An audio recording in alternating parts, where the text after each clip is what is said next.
Assalamualaikum warahmatullahi wabarakatuh. Nama saya M. Arsyad.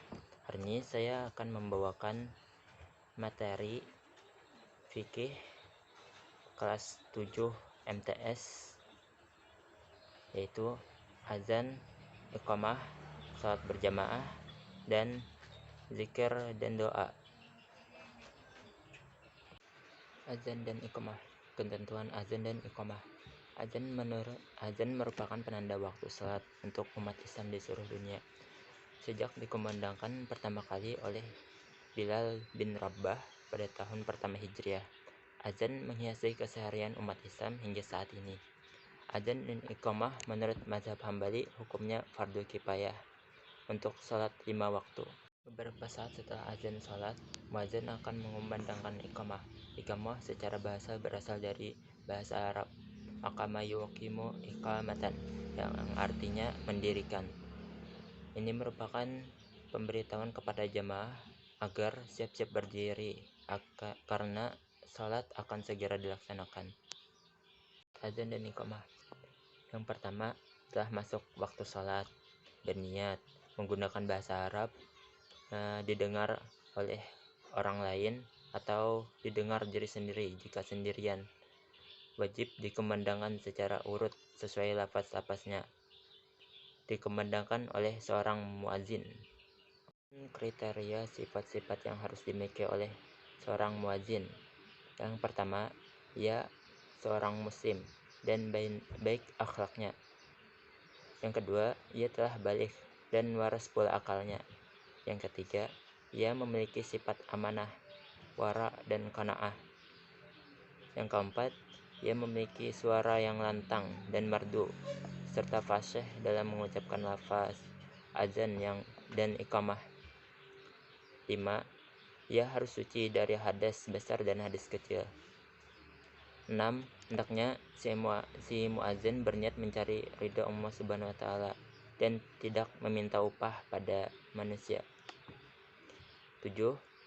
Ketika mengumandangkan azan, muadzin dalam posisi berdiri dan menghadap kiblat. 8.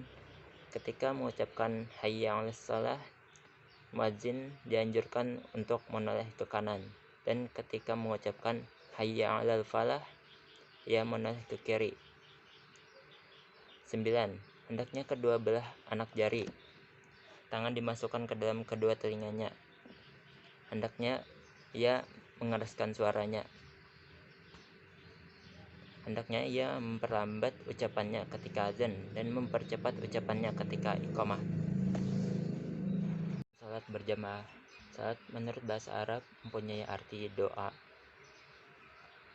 Dikatakan doa karena bacaan-bacaan dalam salat sendiri mengandung doa. Salat pada awalnya adalah sebuah istilah untuk menunjukkan makna doa secara keseluruhan, namun kemudian menjadi istilah makna secara khusus.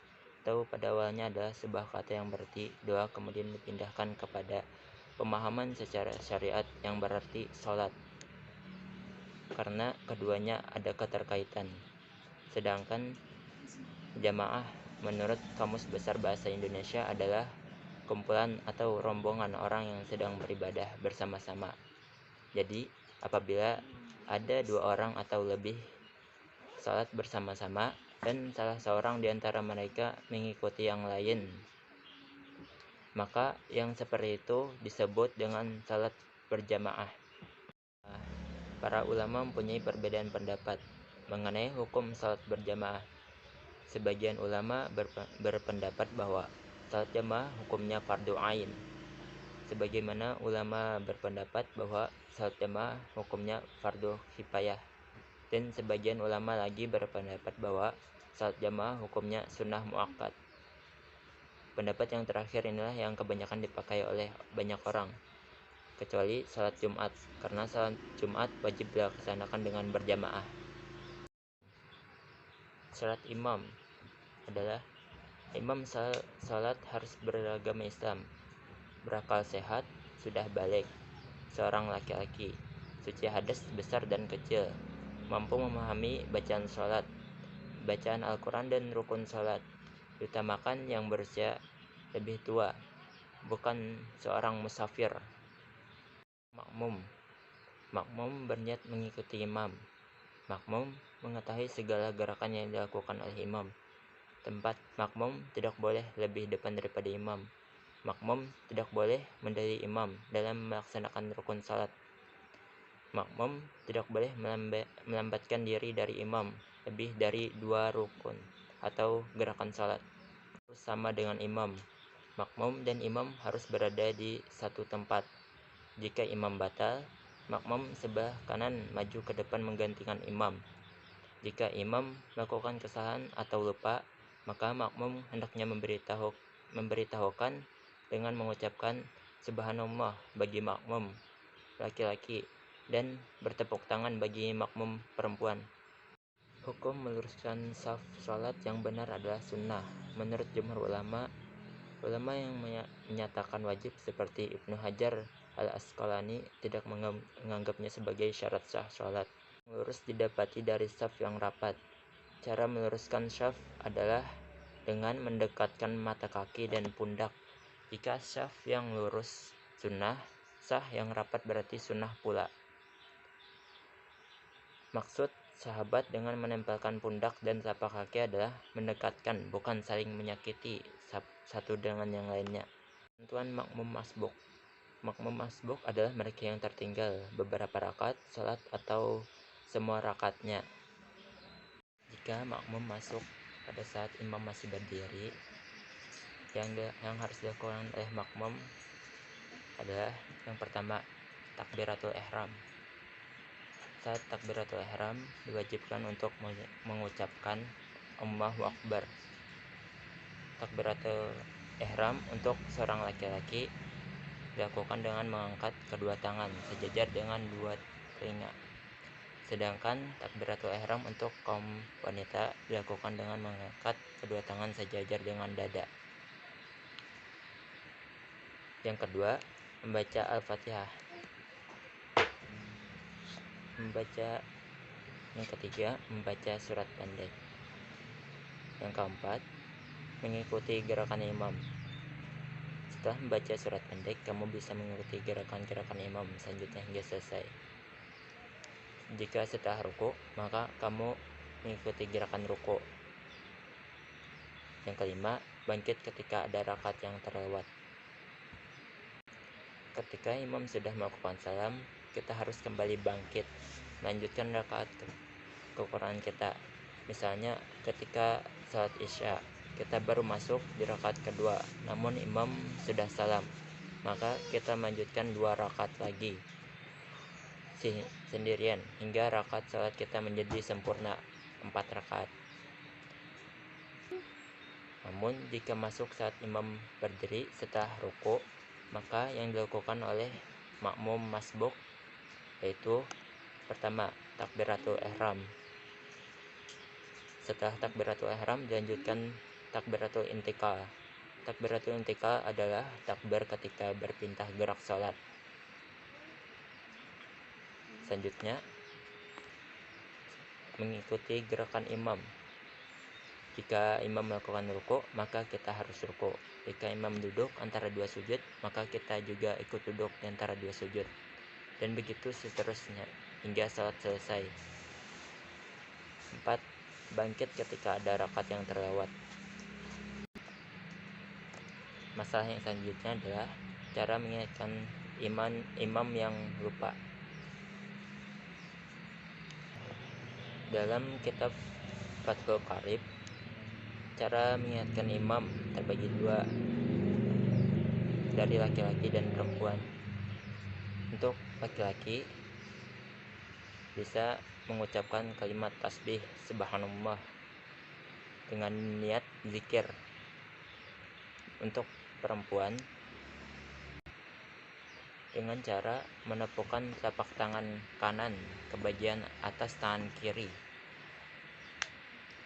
Catatan, tepukan tangan tersebut cukup menghasilkan suara yang bisa didengar oleh imam. Dan itu untuk niat menegur, bukan untuk main-main. Selanjutnya, cara menggantikan imam yang batal. Ada 2 cara yang bisa dilakukan makmum. Yang pertama, imam yang batal mundur dari barisan shaf dan memegang tangan makmum yang ditunjuk supaya maju ke depan. Inilah cara yang dilakukan Umar bin Khattab saat beliau ditusuk di tengah sholat. Kemudian ia memegang tangan Abdurrahman bin Auf agar menggantikan beliau berlaku sebagai imam. Yang kedua, imam yang batal mundur dari tempatnya tanpa menunjuk pengganti.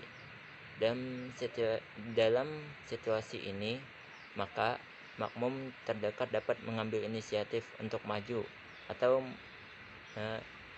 menunjuk teman di sampingnya untuk maju. Ini adalah pendapat Imam Syafi'i dan Imam Ahmad. Kalau ternyata imam yang batal langsung pergi, sedangkan makmum tidak ada yang maju menggantikan imam, maka seluruh makmum harus niat mufaraqah atau niat keluar dari salat jamaah dan salat sendiri-sendiri. Kalau imam batal saat sujud, maka ia mundur dan menunjuk makmum terdekat untuk maju menjadi imam dan meneruskan salat berjamaah. Makmum yang ditunjuk lalu maju dan mengulangi sujudnya yang tidak sah. Selanjutnya, yang pertama adalah istighfar. Istighfar 3 kali. Yang kedua, membaca doa Allahumma antas salama wa minkas salama tabarakta ya dzal jalali wal ikram. Yang ketiga, membaca zikir la ilaha illahu wahdahu la syarikalah lahul mulku wa huwa ala kulli syai'in qadir. Lalu Allahumma ajirni minan nar sebanyak 7 kali. Yang keempat, baca ayat kursi Allahu la ilaha illa huwal hayyul qayyum la ta'khudhuhu sinatun wa la naum lahu ma fis sama sampai Aliyul Azim. Lalu dilanjutkan membaca tasbih, tahmid dan takbir sebanyak 33 kali. Lalu yang terakhir doanya bebas dan asalkan doa itu adalah doa yang baik dan sesuai dengan ketentuan agama Islam. Sekian presentasi dari saya. Terima kasih. Assalamualaikum warahmatullahi wabarakatuh.